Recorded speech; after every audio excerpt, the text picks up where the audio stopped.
Between 1968 and 1972, America launched 9 human missions to the moon, 6 of which successfully touched down, allowing 12 men to walk on the lunar surface. NASA's next chapter of lunar exploration, called Artemis, has the task of not just going to the moon to create a long-term human presence on and around it, but also to prepare for ever more complex human missions to Mars. In short, everything we must be able to do here, we must first do here. So, what will an Artemis mission look like? Everything is designed and tested with our most important element in mind, the astronauts. This is their deep space, human-rated spacecraft called Orion, built in 3 parts. The crew module, where up to 4 astronauts will live and work throughout the flight. The service module, with life support systems for the crew and its own engine and fuel reserves. And a launch abort system, with engines capable of pulling the crew module to safety during launch should anything go wrong. To accomplish the task of launching our crew and heavy payloads, NASA is building the Space Launch System, comprising of a cargo hold, an exploration upper stage, a massive core stage, and 2 extended solid rocket boosters. Altogether, this is the world's most powerful rocket, and it exceeds the legendary Saturn V of the Apollo era in numerous ways. Sitting on the launch pad, the entire rocket, fully fueled, weighs just over 6 million pounds, 5.2 million of which is just the fuel. Once ignited, there is no stopping what comes next. All 4 RS-25 engines and the 2 solid rocket boosters come to life, thundering our crew upwards. 2 minutes after ignition, the solid rocket boosters are spent and released. 8 minutes after launch, the core stage is depleted and separated. The upper stage fires briefly, placing Orion into a parking orbit around the Earth. Here, the crew reconfigure the spacecraft and check systems to confirm everything is ready for deep space travel.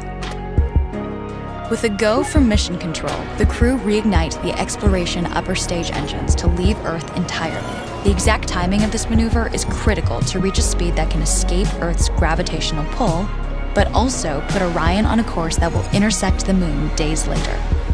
Once this burn is complete, the upper stage of the SLS is jettisoned and the crew aboard Orion coast for several days toward all that awaits them at the moon.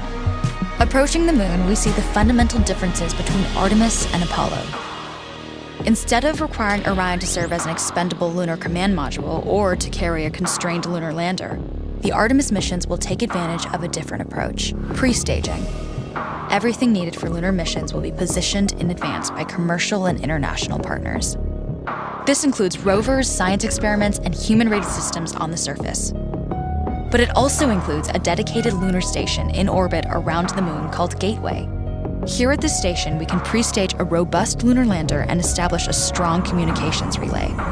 Designed with open standards, the Gateway can be expanded as new missions and partnerships develop, allowing multiple human missions on the moon at the same time and enabling ongoing science to be conducted even between human missions. The Gateway is also capable of adjusting its orbit to allow access to every part of the moon, something the Apollo missions could not do. But the real key in this approach is placing Gateway in a unique halo orbit to perfect the maneuvers needed for Mars missions. And with the growing list of commercial and international opportunities, Gateway is the ideal hub between Earth and all that lies beyond.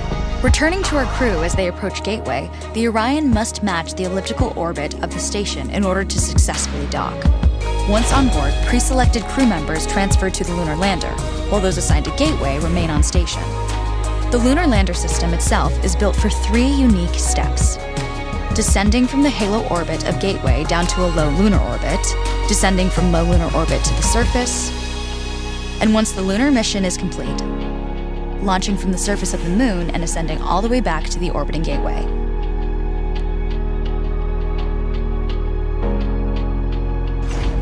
Once back aboard the Orion spacecraft and undocked from Gateway, the crew fire their engine once to break out of the halo orbit and once again to sling the spacecraft around the moon, placing it on a multi-day trajectory back towards Earth.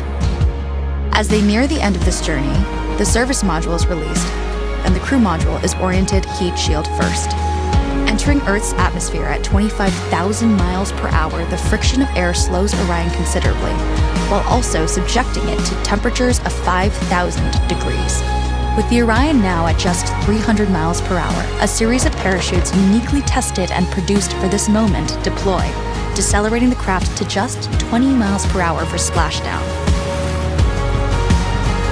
With each successful mission, Artemis ushers in the next wave of men and women to explore our moon and prove that together we are ready to go beyond.